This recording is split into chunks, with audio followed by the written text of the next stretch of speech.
All right, thank you for staying with us. It appears the federal government have begun to reap the benefits of the fuel subsidy removal as operators within the downstream oil and gas sector have said the government has saved about 400 billion naira due to its decision.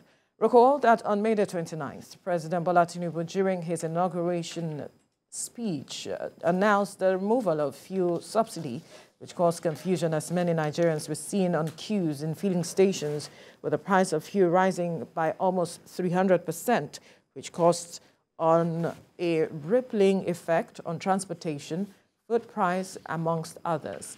The Group Chief Executive Officer of the Nigerian National Petroleum Corporation Limited, Kyari, had also stated some time ago that the country spends 400 billion naira monthly on fuel subsidies. Now Nigerians are anticipating how the money saved would benefit other sectors of the country's economy. Joining us in the studio is a business and economic development strategist and also a commentator, Michael Adeleye. Good morning. Thank you for joining us on TVC Breakfast. Thank you for having me. Good morning. Right. The government has said that there are reports saying that we have saved about 400 billion naira as a result of the removal of fuel subsidy in 1 month. Interesting news, but if you could give us insight into what this really means for Nigerians. Thank you very much and good morning. Obviously, the subsidy amounts to around about 3 trillion naira on a yearly basis. So obviously, the calculation goes like, okay, the landing cost of the PMS is around about 315 naira per liter, and obviously they give it out to the marketers, or they sell it to the marketers to around about 113 naira per liter. So the difference between 315 and 113 is 220 naira. So if you multiply that by 66.5 supposedly consuming liter we have in the country, multiplied by 30, that gives you that figure. So the 400 billion naira is what they have saved within that month, because obviously they did not give it out. So what does it mean then for Nigerians? Well, it's a good news, because obviously it will have put us into another debt ladder from where we are at the moment. So, but in the speech that the president made on his inauguration day, which says the subsidy is gone because the money wasn't actually appropriated in the budget. So obviously it's a save us from going to borrow that money and to make us to go into more debts. So obviously it means we have to tell Nigerians that, look, that money is nowhere to be found. We've saved that money for ourselves, but we have to cover that money out by ourselves to make sure that we cover that gap. What's the impact, in your opinion, on fuel prices, for example, because analysts have differed on this issue, whether it is going to bring positive or negative implications for Nigerians regarding how much they buy fuel? Well, it has both ways. There is the negative part of it, and there's a positive part of it. Now, the negative part is we are already in hyperinflation regime, because all the prices of goods and services has skyrocketed. And the people on salary or minimum wage can't afford to live on that wage. Even the people on living wage can't even afford to live on that standard. So that is one of it. Now, we're going to begin to see increase in antisocial behavior. We're going to see protests going up everywhere. We're going to see people not being able to manage their family economically. So these are some of the disadvantages. But if you look at the advantages of the whole thing, we're going to have more forex that goes out to pay those unscrupulous people that eats up that money that we don't even see the impact in the economy. We're going to see more investment or investors coming into the industry, because they know now it's been regulated. And obviously they invest in there, they're going to be able to recoup back their money, and so on and so forth. So it has both balancing effects on the economy and the people. But how can government manage the effect it has on the people? Because there has been concerns raised with regards to if government does not manage the effect on the people, we may not really see or reap the benefits of this fuel subsidy removal. Right, okay. It boils down to effective information dissemination. If I'm in government, what I'm going to be telling the people is this: look, we are in this together. The president has been saying that. Yeah. The money is not there to be spent. The solution now is, for me, is to go borrowing. And I will tell you why they have to go borrowing. Why? Now, for the people to feel that have that effect positively, we have lapses in majority of the infrastructural structure in the country. If we start from the road, if I'm thinking about, I will tell the populace, look, we need to invest in our roads networking. We need to invest in our educational system. We need to invest in our healthcare, basic healthcare system, and so on and so forth. The educational system is dilapidated, if you look at it that way. Now, the employers are crying on one side, employees are crying on the other side because of the salary that can be increased. Now, what they need to do is this: every business pays corporation tax. If the government go borrowing and say, okay, you know what? You pay all stakeholders, businesses, you pay us a certain amount of money every year. You can we can give you a tax holiday for about a year. So the money you're supposed to pay towards the government, use that money to increase the salary of your workers. That's one side of it, okay? Now, the other way around is, they could say, okay, pay 60% or 40%, we'll give you a discount. So you can use that money to actually pay those, the increment in salary of your employees. That will work perfectly. That's on the employer's level. Now, going further, if we look at our road network, from the axis of Bega up to around about Opicom way axis, you see people stranded in there every single day. This has been going on for about 2 years. Okay? Now, if you calculate the amount of hours being spent in there that should have been used productively in other places, it's not happening. So they could spend that money in increasing in obviously road networking around the country. People that are actually farmers, the farmers in the rural areas could actually bring their produce to the market with good road networking. That will save time. Majority of households spend their money, especially people that drive cars, spend their money on car maintenance because we have bad roads. Okay? Maintenance, shock absorbers, tire busting here and there. If we have good roads, good network of roads and good roads, thus money could be saved by households. So they could, the government should spend money on road networking, fixing good roads for our people. Thirdly, power supply. If you calculate how much every household spends on fueling their generators every single day because they don't have effective power supply in the country, that is a huge amount of money. So if that money they go borrowing is being spent on, obviously, developing the infrastructural, what's it called, equipment of the power supply, that will effectively work out. If you have 15 hours, 18 hours power supply in the country, that will improve productivity of small-scale businesses, micro businesses, and big businesses as well. Now, they could go further. If you look into our educational system, we're having a crisis in there. Going at the days about 20 or 30 years ago, where we used to have all this technical education, where we have people that goes to learn and becomes qualified artisans, like plumbers, electricians, builders, and so on and so forth. The biggest growing sector in the economy is the building sector, the construction sector. Now, who are these people that occupy these areas? They are foreigners. If you build a house now and you want to have your POP done quite very good, your bricklaying, your plumbing, you go to Cotonou, you go to Togo, you go to neighboring countries to bring these people in. These are money going out of the economy because we don't have skilled people in the country. So they need to invest in that sector as well.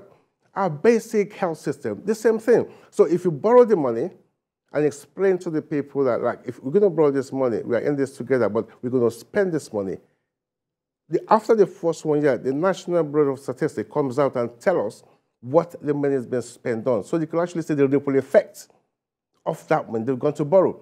we will be able to say, right, okay, we're going to borrow, but we can see what the money is being spent on. All right, and that is even where I am headed now in this next question, looking at what has been done or what is the presidency going to do about the past fuel subsidy regime.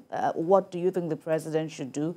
Now we have SERAP, a rights group, asking that even the 400 million that was possibly 400 billion naira that was possibly saved in the past month should be accounted for. And then there are also calls on the previous regime to, there's nothing that has been said about, you know, those people who scammed Nigeria, basically. First and foremost, the 400 billion saved by this administration, the money isn't there.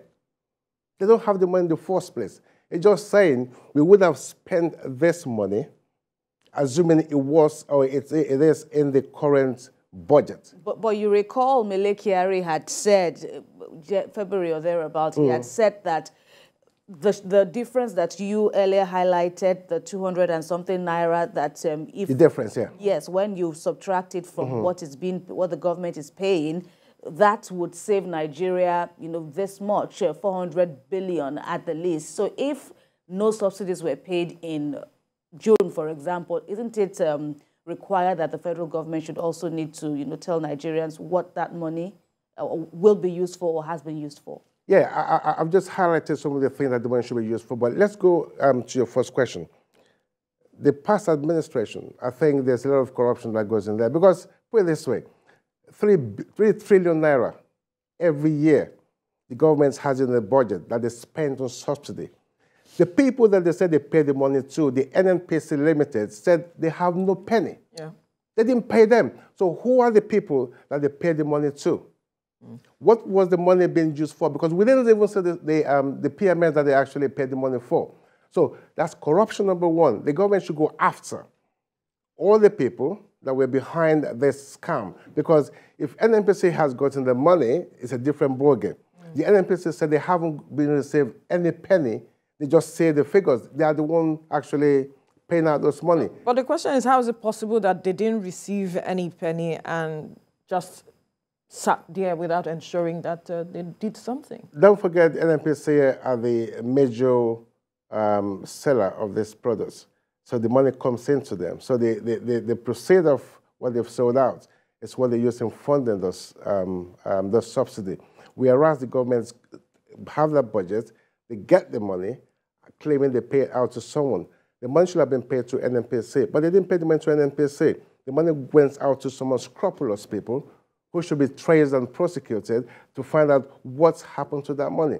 I mean, it's a serious scam. 3 trillion naira every single year in the last 12 years. Where is the money going to?